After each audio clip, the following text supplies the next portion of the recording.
With Doubtnut, get instant video solutions to all your maths, physics, chemistry, and biology doubts. Just click the image of the question, crop the question, and get instant video solution. Download Doubtnut app today. Everyone, let's solve the question. The hormone capable of replacing the requirement of long photoperiod for flowering is. Now, long photoperiod is required by the long day plants, and these are those plants which require more light than the critical limit. Okay. So to replace this long photoperiod for flowering, which hormone can be applied? Let's look at the options. First is ethylene.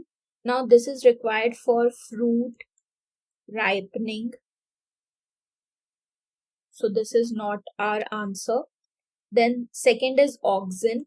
Auxin is another plant growth promoter, but is required for the root and shoot development.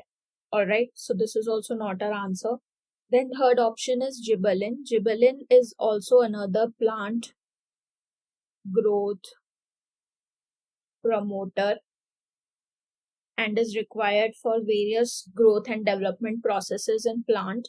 This hormone can replace the long photoperiod for flowering. Alright, it promotes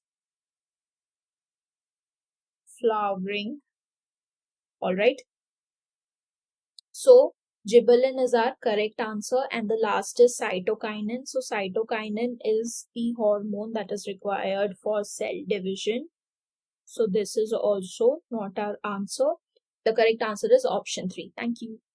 For class 6 to 12, IIT JEE and NEET level. Trusted by more than 5 crore students. Download Doubtnut app today.